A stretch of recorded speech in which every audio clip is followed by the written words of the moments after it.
These are for a hadith. Poor Abdurrahman. He will be left with very little time after we finish this. If I finish the translation. Yes. Right. These are, I believe, 4 ahadith sent from our brother from Kababir. The first one speaks about Hadith Abu Huraira said that the Holy Prophet Muhammad said that لا تقوم الساعة, that the hour will not strike, will not rise, or the English translation will be the hour will not strike until this happens. Yes. حتى يحسر الفرات عن جبل من ذهب. That the Furat should be linked, or Furat will do what? يحسر الفرات. Emerge. Yeah. With a golden mountain. From a golden mountain. From a mountain, yes. And people will fight over it. And from each 100 there will be 99. And then said that each 100 from 199 will be killed. Or will from each 199 will be killed. Yes. And every one of them will wish that he will be among the ones who will be saved. Okay, this is the first hadith in brief. The second one from Hadrat Zainab bin Jahsh radiallahu anha.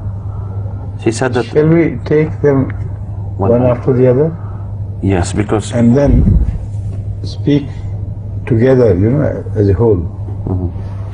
First, let me take up this hadith. Okay.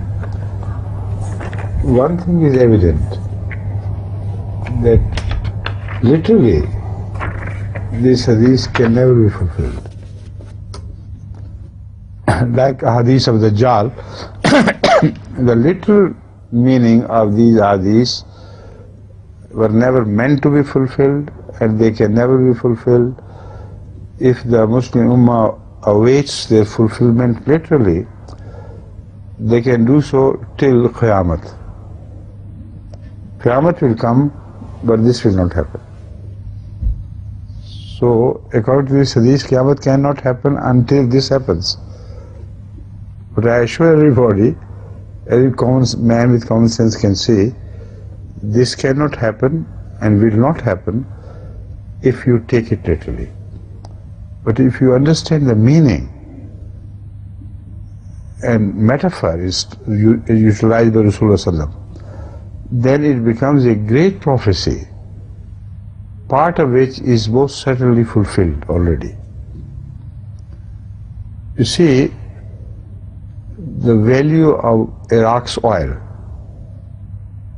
which is called liquid gold. So Furat carries with it. Furat becomes a symbol of emerging from a mountain of gold.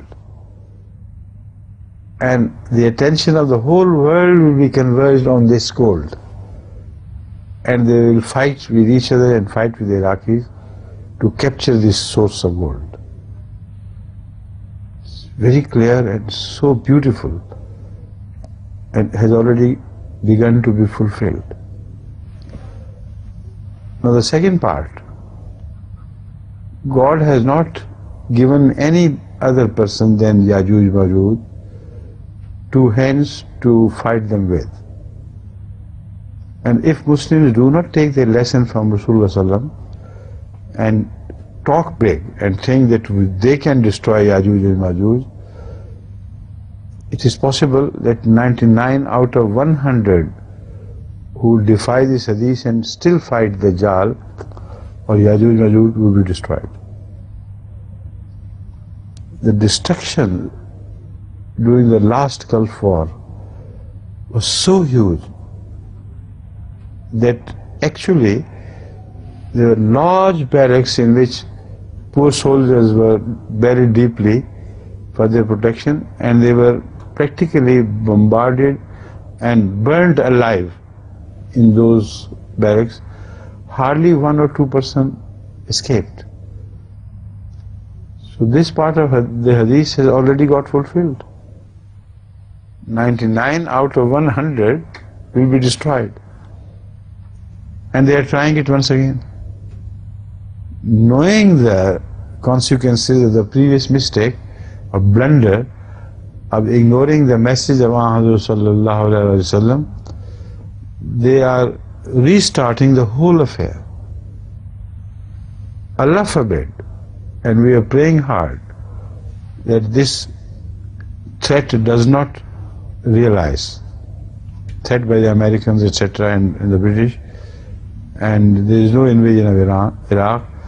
But if an invasion takes place, you will see exactly the same thing repeated again. No Saudi Arabia will come to the help of Iraq. It's verbal lip service.